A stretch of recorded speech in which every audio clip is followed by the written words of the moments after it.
सरवा कपड़ा धोबे के धोवा लेते सन आ जावरा देर में उन्हन के फाटे लागता, चरचराए लागता, भभाए लागता आ वही घड़ी बुझाए लागता।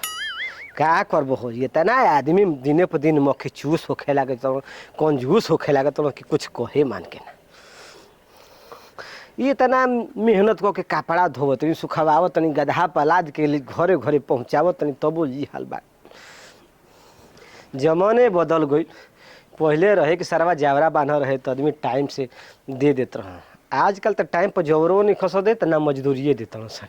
के बाजी ए मालकिन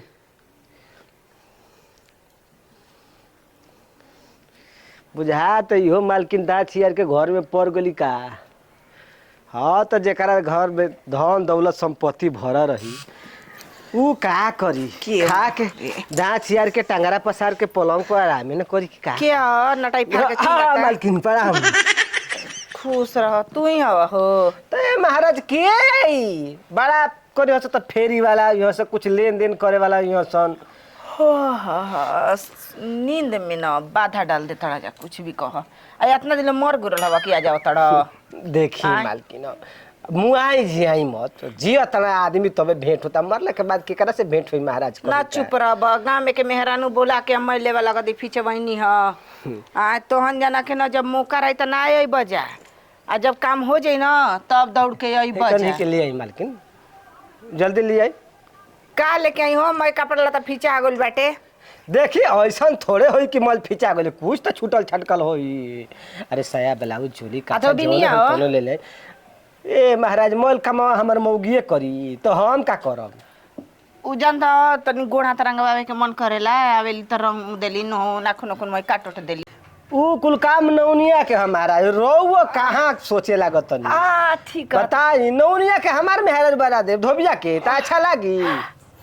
नींद में बानी जान लो एक तो गर्मी हो सही होता टे ठीक है बाकी बेचारी कुछ भी कह ना नौनियो एक नंबर के मेहरारू ही है।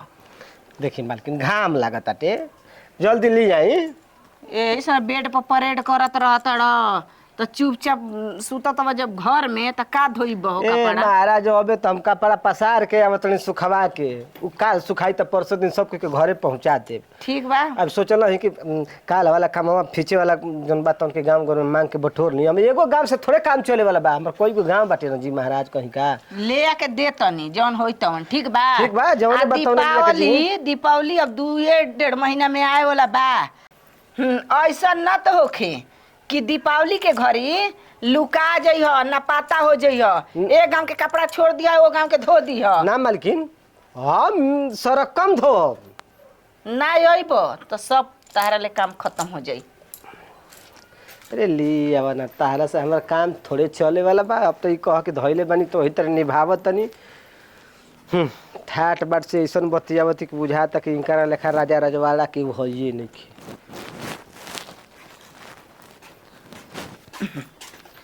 लहो थोड़ा आ बढ़िया तनी बढ़िया फीच के अचार के आ सुखावा के दीह एगो एक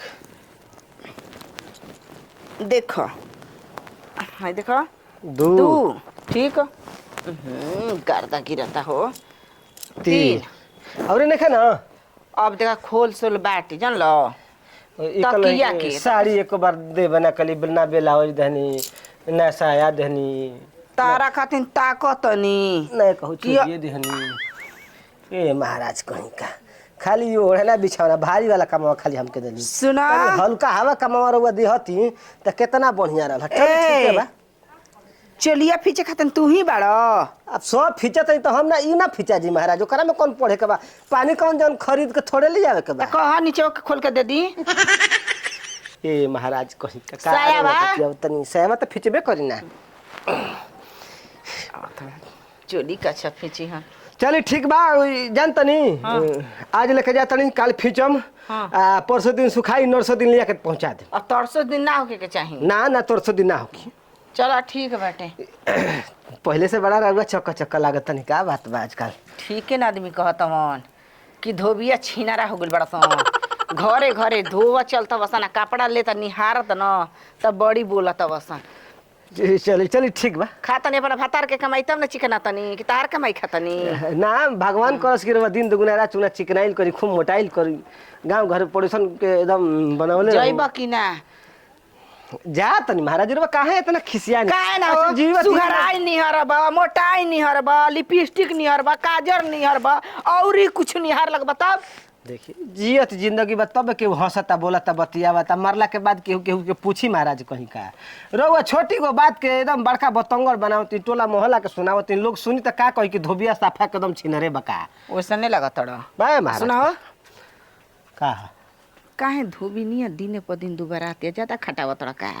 ए महाराज अरे का पाला त पिचावावत ड़ ज्यादा तो खटले ना काई। तो देखिए जवन शरीर खटा रही ना वो मजबूत रही आ जवन शरीर ना खटा रही देखही में फूला रही जब काम पड़ जाई ना त था लग जियो करो। गजबे ई बारे ई सारा जवन धोबी बा न कुल कपड़ा लाता अपने से खींचे के पड़ता खाली नाम खातिर। आई तो मारे बात इतना फेंकी कि मुंडवे खराब हो जाई। हई जवरा फलान जवरा मरनी जियनी जी सुख सुविधा के हाल उहे बा खाली खे के बा करे कि कुछ नहीं खेओ करा। मैं कपड़ा लता खींच दे बा तब वही हाँ ए बेरा अगर या गई न तो उहे समझी हाँ फीचत का चार एकदम दिमाग खराब हो गई हमारे। ए भाई पूरा गांव में सोने सपाटा लागता सब कोई दाँत चियार के सुतले रहता का। हाँ तो भैया सोहरा सोहनी होइए गई रोपना रोपनी कुल फरियाइए गइल बाटे खाद माटी कुल छिटइए गइल बाटे आदमी के जिम्मा कौन कमाइए बाटे बस एक थरिया खाए के बा पलंग पर दाँत चियार के टंगरा पसार के सुत जाए के बा। ए मालिक खरोचन मालिक ए मालकिन ये केवार पढ़ा अरे हट तेरा पड़ाम के मुंह मारो का घटल बा अब का बात बा? ए महाराज कहीं करवा हमके चिन्हत नहीं खी। अरे हम कुल चिन्हत नहीं बाकी अब चिन्हल जरूरी नहीं खे। ई काहे महाराज भुलात नहीं का दिने प दिन मरे बड़ा नाटक बना के धैले बड़ा। ए महाराज का नाटक बनोले भाई बताई रहुए। अच्छा तू करे काइल बड़े ही बता। हम कपड़ा ले आइल बानी। कपड़ा ले मैं तो कपड़ा खींच देनी अब का अच्छा बा एगो ले जबे खींचबे। हे महाराज कहीं का छोट मोट बात करत नहीं छोट मोट की असली तो उहे साफ करे के चाहिए। बताई रहुआ काछा में अपन पाछा लटका के का कोई हम के जानता। रे मैं तो कपड़ा हम कुल खींच देनी आ तू अटकल बाड़ा कि मलकार अब कपड़ा दी ही लेके जाई अब हम का दी का बचल बा। अच्छा जाए दी कोनो बात नहीं के सब फिचा गेल बा। हाँ कुल फिचा गेल बा। देखो तरी के कुमल फिच के पसार के टांगा गेल ना। तो कितना दिन तक आओ ई हो बात ठीके कहत नहीं जानत नहीं। अब मान के चली एगो गांव नहीं खे न एगो घर नहीं खे न। अब जनते बनी ये गांव में 100 गो घर बा। हाँ हाँ कम्हारी चल जाई तो 200 घर बाटे। हाँ। अब चौड़सी जरिए चल जाते तो 500 घर हो जाता। जवारवा के बेरी दादा जी कुल मर गेल बना वो घरी हम अकेले बानी छोड़े उ दूसरा सब दूसरा फिचहू का चारे के बेरी उहे कुल लोग के चाहिए। आ जाए दी अगला बार से न रउआ मत फिचवाई हम खुद आके लेके जाई। का है उहे महकत रहे उहे पेन तारा इंतजार में रहल जाई। ना ना ना एकदम टाइम पर हम चल जाई।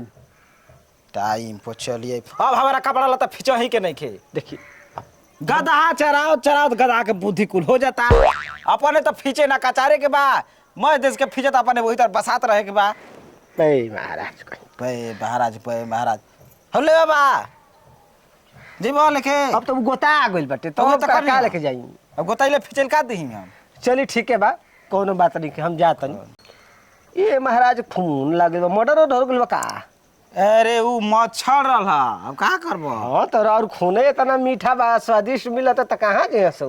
अब तू हूं पियल चाहत रह। ए महाराज कहीं का रउआ ऐसन फेंकत नहीं लंबा लंबा। चली ठीक है बा कोनो बात नहीं जा के। भैया जा तनी हम लेकिन ई बताई कि हम कहिया आई कि राउर कपड़ा भेटा जा फिचे के।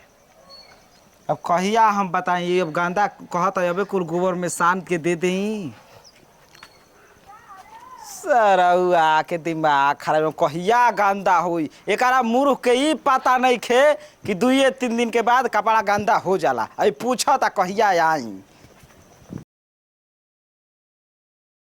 के जाने कहिए के कचड़ा क के कपड़ा रख ले अरे तोनी मनी भार पड़ल फीचे में सरवा गाटा दुखाए लागल ह, पटकत पटकत गारत कचारत हमारे एको करम बाकी ना रह गइल ह। चल का करब हो, ठिका ले ले बनी त काम करही के न पड़ी, ना काम करब तो कैसे मजदूरी मिली। अब इहे गांव से तो हमारे रोजी रोटी चलता, लोग लइका मेहरारू चौवा सब जियत हसन। आ बहरो जइब तो कौन जाना था कि बैठ के पैसा मिले वाला बा, उजे तो खटही के बा। मार कंपनी में सरवा निहुरा के उठा के बैठा के दौड़ा के खटौते न बड़ सन, ये तो थोड़े पैसा देते बड़ सन, इन्हें सुनले कि गोरियबो करल सन। एजा तो भैया उतना गाड़ी सुने के नहीं न मिलत। अरे टाटा गइले कि झरिया गइले लागत नहीं खे पाता हो, लागत नहीं खे पाता। मालकिन मालकिन कौन बाल में बारे? का महाराज, रउआ तो दिनही में केवाड़ी हनले रहते, रउए के ढेर लूट पड़ता का। हे तू का जानता रह आवत असन कुकुर आ घर में घुस देखा तो एगो तक के आ जाता टे। हाँ तो रउआ लगे बा त केकरा कहे हो सो का बा? खाए पिए वाला ले हई एरा कपड़ा के पटक के लाते मुके कचार के खूब बढ़िया से गार के सब सारा मोल झाड़ देले बा। पटक पटक के तो हमार फार नहीं खन दिले हो। ना महाराज उतना कोलेर लईखी पटकले किरा फाट गइल बाटे, जस के तस बाटे सब मोल करले बनी। हाँ अच्छा देले रही खरपतू के देखा था ना धोबिया, हाँ उनकरा के देले रही लेवा लग दी आ मेहरारू के लुगा दे रहे के जाने कैसे तो करके फाड़ के दे देले रहली, वही घर ले उनका ले धोवल छूट गई। ली है धरी। हाँ देखी तो कितना चमकता है, वो घर लेके गोई रहे कि इतना सारा बसात रहे कि बुझात रहे कि मोल लइकन के हगवले मुतोले यही पर बानी रुआ। हमारा घर वाला लइका हो गेल लइका बड़ा सन तो के जना तिबरे तो रुए हो गइल होई। ए ई का कहता रहो? सपना में ढेर आदमी के हो जाला, मलका ऐसा ना हम पागल के सपने में उनकर हो जात होई पेशाब। तारा के हमार मार डाले पका सुताना बन तका मुताना बड़न। आ बचपन में सब कोई सुतना मुतना रहे, भले सयान हो गइले तनी बुद्धि खुल जाला त आदमी बदल जाला। चलो ठीक है बा। ई कल हिमालकिन हाँ 100 रुपया लेके आई। 100 रुपया? हाँ मन मेहनत कइले बानी त बताई मजदूरी चाही न। सुना तार मजदूरी चाहिए, हम ही नहीं की कहत कि ना चाहिए। हमारा घर न मर्द नहीं खन गोइल बवन हितई में अहन न तो तह के दे दे। देखी अब ऐसे करब त हमार नीमक तेल साग सब्जी के काम कैसे चली। हमारे 5 गो परिवार बा, यही से न जियता। पैसा नहीं खे तो कुछ और ये दे दी। अरे अरे तोरा लाज निकल आई बेली अनसट बोला तड़े तोर लाज निकल गो मुझे मार के। तोर हिम्मत कैसे हो गेल रे? आज तोर हिम्मत कैसे हो गेल के कपड़ा के धोवाई में औरी कुछ लेबे? महाराज हमारे का पैसा नहीं के तो चाउर दे दी, गेहूं दे दी, आटा दे दी, ये सब कुछ और में ना आवेला का तू औरी मतलब? हाँ अगर पैसा ना दे तो चाउर दे दी, हम पैसा लेके जाए तो बड़ा कर तो चाउर खरीदम, आटा खरीदम। कुछ भी कह ख से खत्म आ ग से गायब बाड़ा।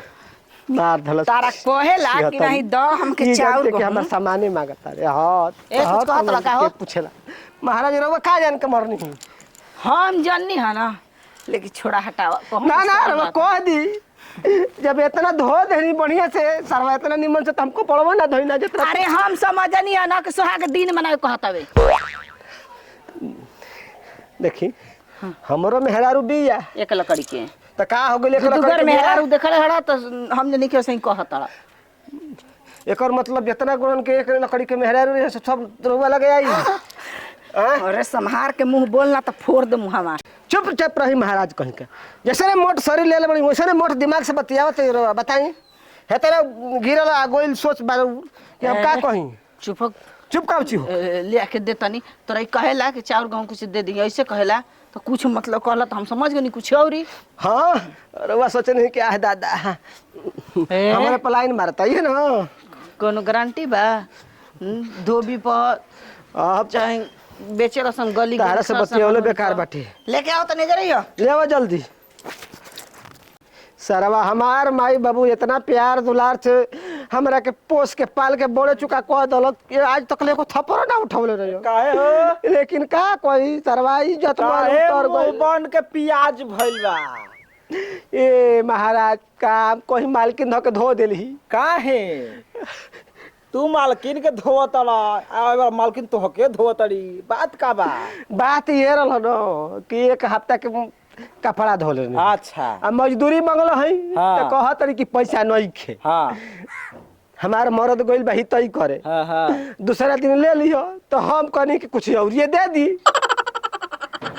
बस इतने पर ल चप्पल लई थप्पड़ धक धो दे। लगा दे लगा दा बुद्धि न आय भर सक अब रहित मलिकवा न तो उ धक धोइत न कि गदहा धोवल भुला जित तू।